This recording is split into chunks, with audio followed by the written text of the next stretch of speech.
Salut! Ça fait une semaine qu'on est au Maroc et donc on a mis le pied sur le continent africain.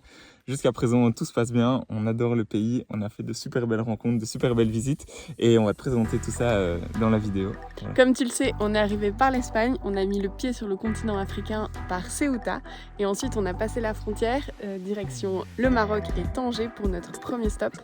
On avait prévu à Tanger de rester quelques jours dans un camping mais il était en travaux. Du coup, voilà, on a dû partir.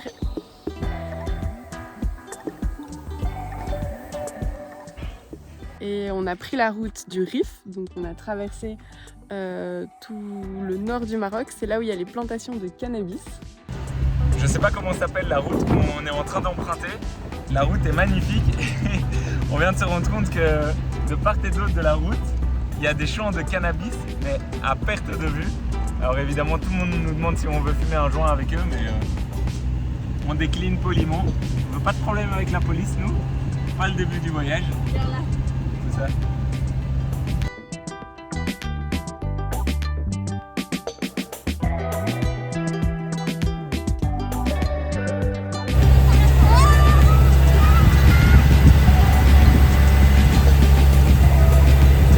Et le mouton, il mange les cannabis. C'est énorme. Il y en a partout. Du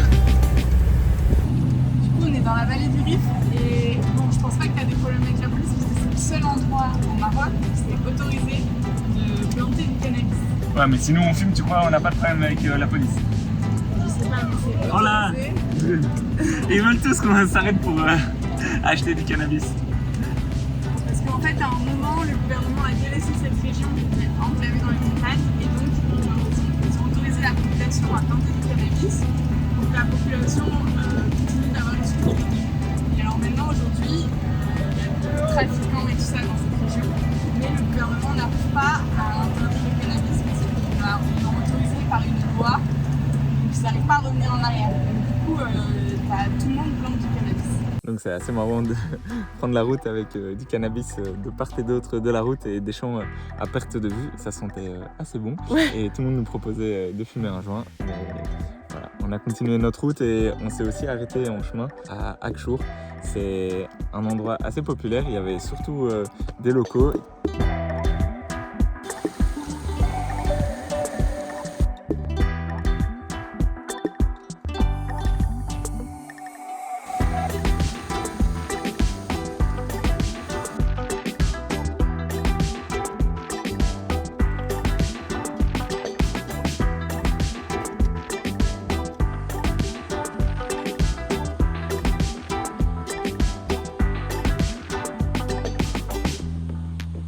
Après les cascades d'Akchour, on est arrivé à Chefchaouen et là on a pu se poser dans un camping. Alors on en a profité pour rester plusieurs jours, tester notre équipement et surtout visiter la ville en plusieurs fois.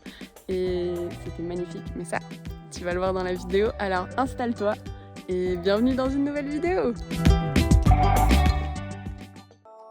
Hello, nous c'est Agathe et Mathieu, un couple d'architectes passionnés d'exploration et de construction en tout genre.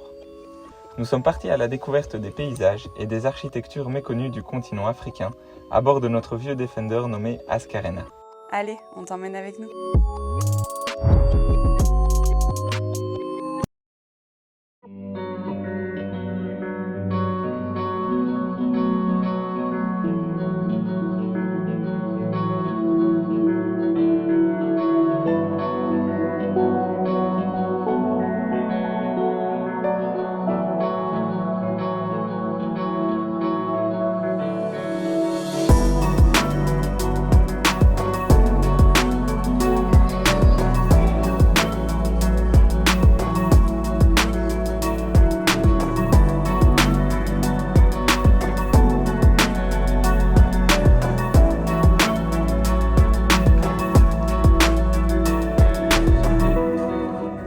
Cela fait seulement 2 jours que nous sommes sur le territoire marocain quand nous mettons les pieds pour la première fois à Chefchaouen. Nos contacts avec les Marocains sont alors encore très brefs et nous ne savons pas encore comment appréhender les rencontres. Mais on s'est très vite rendu compte que la ville de Chefchaouen est parfaite pour tisser les premiers liens. Notre découverte de la vieille ville que l'on appelle ici la Médina nous subjugue instantanément. On l'aperçoit vue d'en haut avant d'y pénétrer et de découvrir son atmosphère bouillonnante. on part visiter Chefchaouen. Comme souvent, lorsqu'on est dans une ville, eh ben, on va prendre un camping. Donc notre camping est un petit peu en dehors de la ville, mais ça va, on peut quand même aller au centre, donc dans la Médina, en marchant.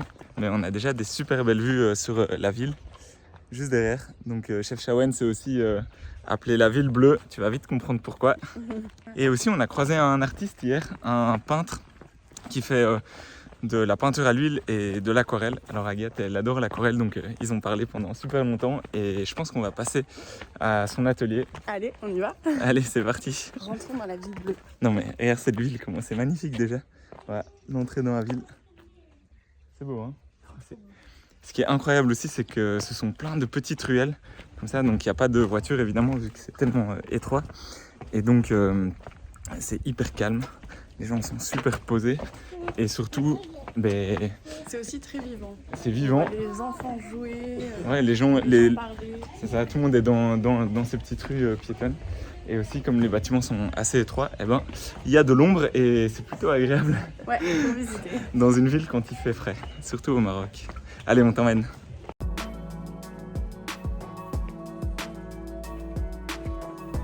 Est-ce une ville, un village? Tout le monde semble s'y connaître et on devient rapidement l'attraction des premières ruelles. Enfin, c'est ce que l'on pense, car après 30 minutes à arpenter les dédales de ruelles, on se rend vite compte que les habitants se moquent bien de notre présence. Chaque coin de rue nous laisse sans voix, tellement c'est beau. On ne prend plus le temps de se parler, mais seulement de contempler avec des yeux émerveillés.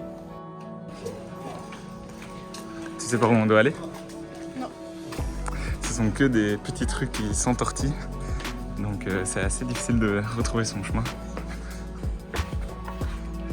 Depuis qu'on est arrivé au Maroc, je regarde tout le temps les minarets et les mosquées parce que c'est vraiment trop beau. À chaque fois, c'est vraiment une architecture, je trouve, hyper affinée et vraiment magnifique. Là, on a un minaret d'une forme assez particulière parce que tous ceux qu'on a croisés jusqu'à présent, ils étaient carrés et celui-là, en fait, il est octogonal. Donc c'est assez typique de cette ville. Il n'y en a pas souvent, il n'y en a pas partout. Chef-lieu de la région du Rif, on y trouve ici tout le shit que l'on souhaite et on ne cesse pas de se faire arrêter pour nous demander si on veut de quoi fumer. Mais dans la ville bleue, tous les locaux sont calmes et détendus et les demandes ne sont jamais insistantes.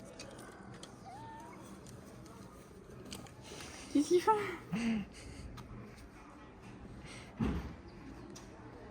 Je crois qu'il t'aime bien. Cette première visite, en fin d'après-midi, nous permet de découvrir l'atmosphère si particulière de cette médina marocaine. Tu t'es fait attaquer par les chats.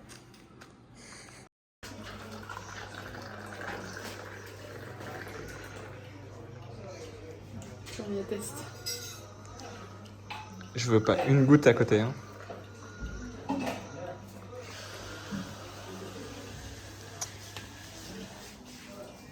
Des années d'expérience. Ouais, bien sûr. Pas mal, pas mal. Santé. Un vrai bonbon. Franchement, le thé à la menthe. On fait nos premiers cours d'arabe grâce à Google Translate. Ma Asmouka. Comment tu t'appelles? Comment tu dis s'il vous plaît? Attends. Mi Fadik. Mine. Min Fadlik. Mine Fadik. Quel est le prix? Maou Altaman. Très important. Et les Besselik. Comment ça va? Pas mal, pas mal.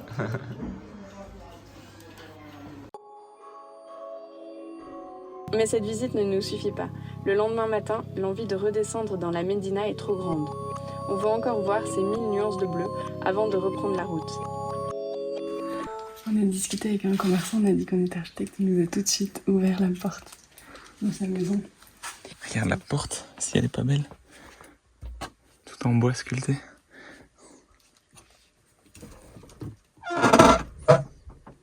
La fermeture de la porte, j'adore.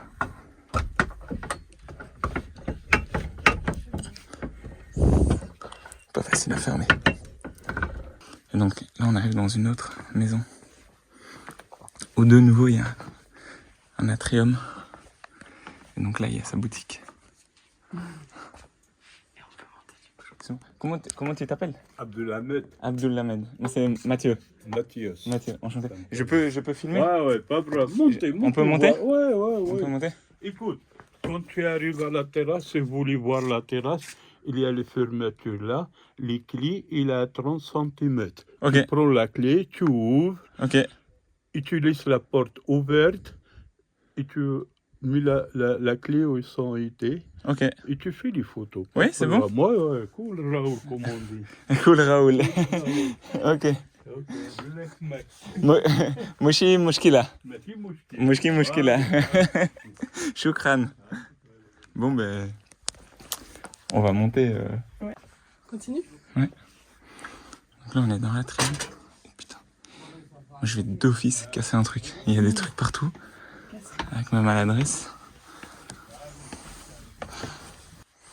Toutes les pièces des maisons en fait. Ah c'est ça, c'est une ancienne maison. Et maintenant c'est toute sa boutique, son atelier, tout ce que tu veux. Donc il y a plein de... Putain, je suis sûr, je vais casser un truc. Je me suis pris ça dans la tête. Un éléphant dans un magasin de porcelaine. C'est ça en fait, ici c'est vraiment très sombre, là où on est. Toutes les petites pièces sont sombres et en fait toute la lumière arrive là au milieu, dans l'atrium. Et on arrive haut là. Hein. Ouais. Alors, tu m'as dit il y a les clés ici. Putain, il est gentil quand même.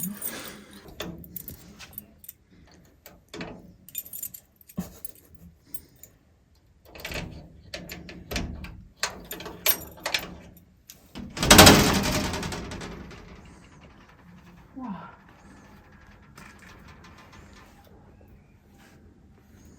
C'est ouf.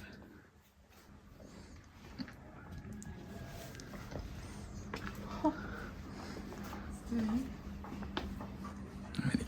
Ah, et du coup, Immense, c'est le sa terrasse. deuxième patio. T'as le deuxième patio ici. Et le premier patio ici. Ouais, c'est ça. Donc on voit que le toit c'est des briques de verre, ouais, des pavés de verre. Hein. Ouais, et alors la vue, à mon avis, ça doit être assez chouette. Hein. Waouh. Tu domines. Tu vois les mosquées et tout. Ah, mais c'est trop beau. Ouais, les minarets, c'est magnifique. T'en as une là-bas. Mais il faut savoir que Chefchaouen, ça a été construit en 1471. C'était une base militaire pour combattre les Portugais, parce qu'elle était enclavée dans les montagnes et pendant l'occupation portugaise. Et c'était une ville qui était interdite aux chrétiens. Donc il n'y avait que les musulmans qui avaient le droit d'y rentrer et les juifs. Et le premier chrétien qui est rentré, c'était dans les années 1883. Et il était déguisé en rabbin pour pouvoir rentrer à l'intérieur. Sinon, c'était complètement interdit. Tu te faisais capturer et emprisonner. Donc peut-être que c'est pour ça qu'il y a autant de mosquées, parce que c'était une ville très très musulmane. C'est ça. Après, il y a aussi une mosquée où on va aller ce soir, qu'ils appellent la mosquée espagnole. Et je pense, si je me trompe pas, qu'elle est juste là en haut. Mais je suis pas sûr que ce soit celle-là. Ah ouais. Mais déjà là, t'imagines, on en voit 3. Juste comme ça, quoi. C'est vraiment en rentrant dans les maisons que tu te rends compte comment elles sont super bien conçues ici. Et qu'elles sont conçues pour te protéger de la chaleur, évidemment, parce que il y a très peu d'ouverture. Les murs sont très épais. Donc évidemment, il fait très sombre dans toutes ces petites pièces. Et il y a seulement de la lumière là, dans ce grand atrium. Et du coup, comme il n'y a pas beaucoup d'ouverture, ça te protège vachement de la chaleur. Et puis, tu as aussi des ouvertures comme ça, qui sont entre deux murs. Donc, il n'y a jamais de lumière directe qui va rentrer par cette fenêtre. Elle est ouverte. Il y en a plein d'autres qui sont ouvertes. Et ça crée des courants d'air naturels. Donc là, on est à l'intérieur et je trouve qu'il fait vraiment très bon. Il fait vraiment très agréable. Il n'y a pas besoin de clim, pas besoin de ventilateur, évidemment.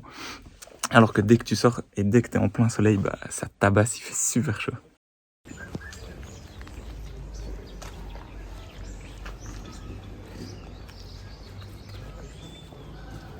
On est à l'intérieur de la Casbah de Chefchaouen, qui a été construite en 1471, donc quand la ville a été construite.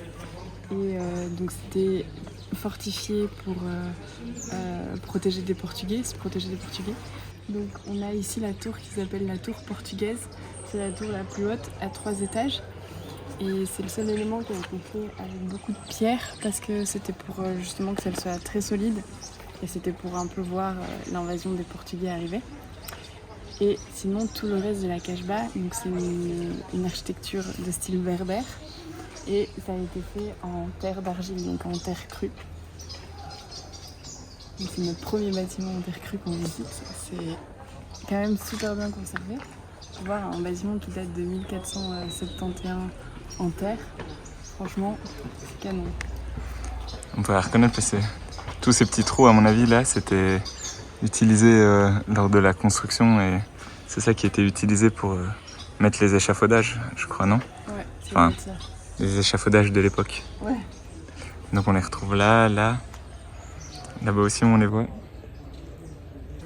Et sinon, il y a une prison, la tour portugaise. Il y avait aussi les endroits où ils mettaient les animaux, les chevaux et l'habitation principale qui aujourd'hui est un musée qu'on ira voir après. Mais d'abord, on va rentrer, on va aller voir la prison. Ouais. Allez, c'est parti. Et aussi, on peut aller tout en haut de la tour des Portugais. Ah, c'était une grande prison. Et ils étaient bien hein, dans la prison, il faisait frais et tout. Ouais. Et du coup, la tour portugaise, sa structure, c'est une structure en arche de pierre avec des voûtes. Comme on le voit très bien ici. Ouais. C'est le seul élément de la Casbah qui est construit comme ça, parce qu'ils voulaient vraiment que ce soit très solide. Il y a quelqu'un qui a oublié ses menottes. Ah. Il y en a un qui s'est évadé. Ouais, on va aller dans la tour portugaise. Ouais.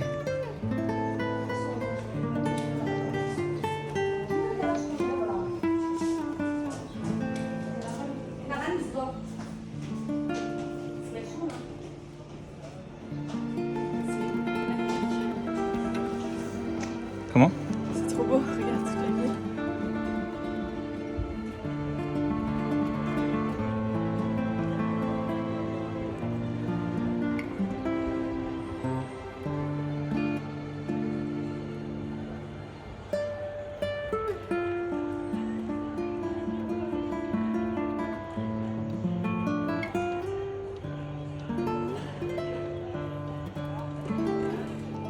Tu ressens vraiment toute l'atmosphère de la ville. Les sons, les odeurs, les couleurs.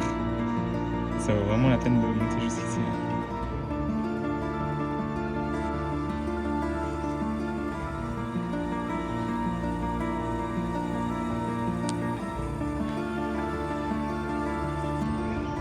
Un truc que je trouve super chouette aussi, c'est que, comme on a dit, elle a été construite en terre crue, cette Casbah. Et donc c'est pour ça qu'elle a cette couleur ocre. Et ils n'ont pas voulu la peindre en bleu pour se fondre dans le décor. Elle a gardé toujours sa couleur originale, qui est la couleur de l'argile avec laquelle elle a été construite. Et donc elle se différencie assez bien de tout le reste de la ville qui est plutôt peinte en blanc ou en bleu. Ça a vraiment gardé sa caractéristique et au final tout simplement la caractéristique du matériau de construction à l'état brut, à l'état naturel. Alors comme on disait tout à l'heure, on ne peut pas rentrer dans les mosquées qui sont encore des lieux de culte, mais d'ici on arrive à voir qu'à l'intérieur de cette mosquée il y a un grand patio. Et c'est assez chouette, ça donne envie de rentrer à l'intérieur.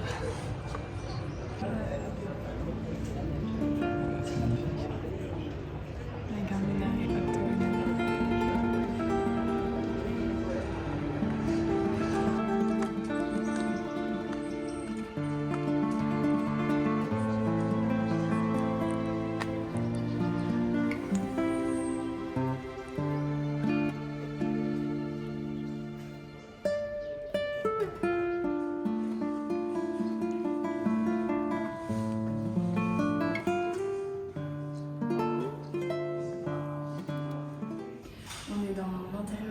Résidence de la Casbah. Et avant, là derrière moi, c'était complètement ouvert sur l'extérieur, donc il pleuvait à l'intérieur. Mais la résidence est toute construite autour de ce patio qui était un patio extérieur. Maintenant, ils l'ont couvert pour protéger le bâtiment.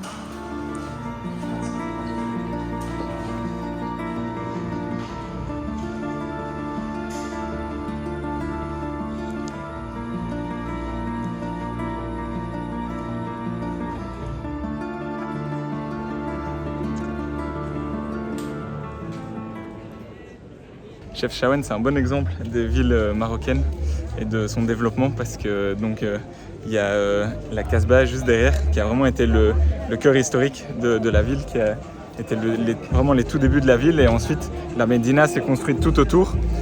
Et après, autour de la Médina, il y a vraiment ce qu'on appelle la ville moderne. Tu vois que ça a été quelque chose de beaucoup plus modernisé et construit beaucoup plus rapidement.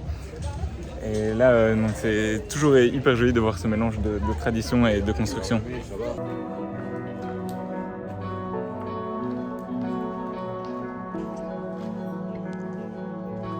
Cette deuxième visite nous permet de recroiser les personnes rencontrées la veille et le contact devient beaucoup plus naturel. Tout particulièrement avec Moussine, un peintre que nous avons rencontré la veille. Salam alaikum. Ça va? Chefchaouen. Non, avant, longtemps, aquarelle et Louis. Ok. Ça fait longtemps, mais Ouais. ça fait 5 ans qu'on ne fait pas aquarelle. 5 Ok. années. Maintenant, c'est le Covid, on fait l'aquarelle. Ah, tu as repris l'aquarelle à cause du Covid, Ah, parce que tu n'arrivais pas à... à trouver beaucoup de choses, la toile et la peinture, c'est ça veut comment. Tout ça, ça vient d'Italie, Oui. c'est ça? Non, moi, j'ai une technique d'aquarelle et de Louis, c'est du collage aussi, quelquefois. Ah, tu fais aussi des collages? Collage, oui. Ah, super. Je fais des collages. Ah, Collage, mais la peinture à l'huile. Non, je fais collage comme ça. Ah ouais. C'est l'autre technique. Ah ouais, il faut voir de loin comme ça. Oui. Tu vois de loin? Ah, Quand tu regardes de près, c'est différent, ouais. voilà. Ah, c'est joli ça. Ça, c'est le la peinture. Toute la peinture, c'est à l'huile. On fait la peinture comme ça. Après, on colle. Ah, c'est ça, tu découpes? Voilà. Tu découpes Voilà. comme ça? Mais ça, c'est la peinture à l'huile. Waouh, c'est joli, hein? Si je l'ai, ça, c'est les couleurs, on ne peut pas trouver. N'achetez pas. Non, ça, c'est une moi couleur, que- ouais. Voilà. C'est moi que j'y prépare beaucoup. Cette deuxième visite nous permet de tisser un vrai lien avec lui, et il nous ouvre même les portes de sa maison. Et donc ça, c'est ton... Ici, c'est ton atelier, c'est Oui. ça? Atelier, c'est. L'atelier ici, et ta maison, elle est à côté, Oui, c'est ça? À côté. On marche seulement. Tout le temps, tu marches. C'est la porte ici pour la maison. Ah, c'est ça, et ta maison, elle est ici, c'est ça? Il y a fait une photo. Voilà. Ah, c'est- Un moment imprévu, chargé en émotions. On prend plaisir à découvrir son travail, à discuter de sa vie, de son parcours. Lui qui est natif de Chefchaouen, il nous raconte comment la ville a évolué, comment les constructions ont poussé, comment les touristes ont afflué et comment, du jour au lendemain, ils ont disparu à cause d'un virus. Moussine a alors dû s'adapter, car forcé d'arrêter la peinture à l'huile qu'il n'arrivait plus à se procurer. Il a alors repris la peinture à l'aquarelle qu'il avait délaissée. Bien moins cher que la peinture à l'huile, utilisable sur tout type de papier et facilement transportable. La ville vidée de ses touristes, il est sorti de son atelier et depuis il continue à peindre à l'extérieur de petites aquarelles. C'est comme cela que nous l'avons rencontré, au détour d'une ruelle, et que nous avons naturellement parlé avec lui de peinture.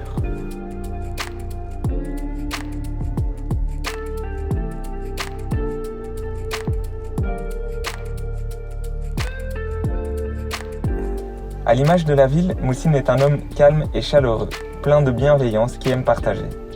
C'est notre première belle rencontre au Maroc qui nous laisse la gorge nouée d'émotions au moment des au revoir. Shukran. Ciao, ciao. Merci beaucoup. Hein. Bon travail. Bon travail. Ciao, ciao.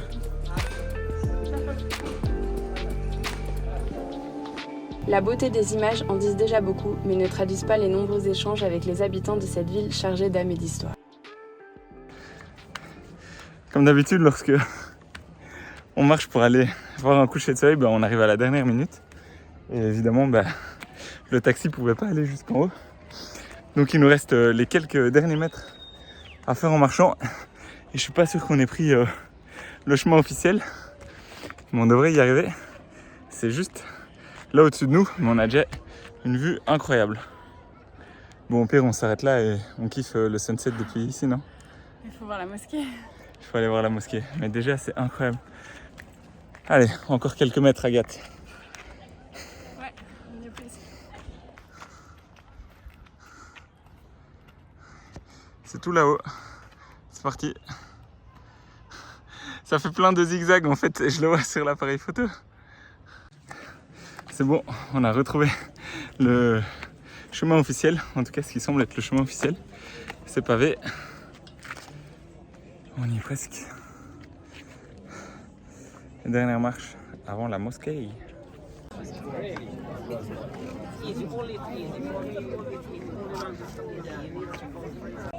Bon, on n'est pas les seuls à avoir eu cette idée. C'est rempli de monde. Malgré que je pense pas qu'on ait de coucher de soleil ce soir. C'est marrant parce qu'on est en train de se demander si Moussine le peintre, il s'est pas inspiré de cette vue en fait pour peindre la peinture qu'on a achetée.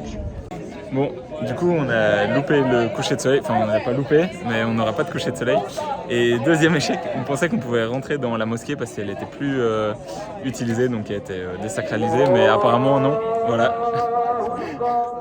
Elle est encore en utilisation, donc voilà. Là avec tous les minarets, on entend tous les minarets de la ville.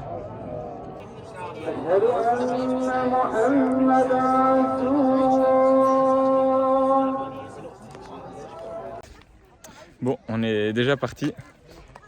On est un peu déçus. Ouais, il y avait un peu trop de monde. Donc si tu viens un petit peu en avance, c'est vraiment hyper sympa. Surtout si les effluves de marijuana te plaisent. C'est vraiment le spot où je pense que tous ceux qui sont dans des auberges de jeunesse se donnent rendez-vous. T'entends parler anglais de partout. Et tu vois que la moyenne d'âge est super jeune. Donc c'est vraiment le spot où aller si tu voyages seul. Je pense à Chefchaouen. C'est vraiment hyper posé. Tout le monde était avec une super bonne ambiance. Donc voilà, malheureusement on n'aura pas vu le coucher de soleil et on est arrivé un peu tard pour pouvoir se poser, donc là on va partir avant qu'il fasse complètement nuit, mais très bon spot, vraiment malgré le coucher de soleil c'est super beau, tu vois toute la ville et c'est là que tu te rends compte en fait de tous les quartiers que tu as visités durant la journée, donc terminer la journée en haut de la mosquée espagnole c'est vraiment le truc à faire à Chefchaouen en tout cas je trouve. C'est ici que se termine cette vidéo. La visite de Chefchaouen nous a vraiment subjugués. On a adoré cette ville, l'atmosphère, les gens. On a eu des très bons contacts avec la population. Et on va maintenant reprendre la route en direction de, on sait pas trop où, soit la côte, soit Fès. À voir. On verra, c'est la surprise. Ouais, parce qu'on dort encore cette nuit à Chefchaouen. On prendra la route demain matin. Et la nuit porte conseil. Donc on verra où le vent nous mène. Voilà. Allez, à plus. Ciao.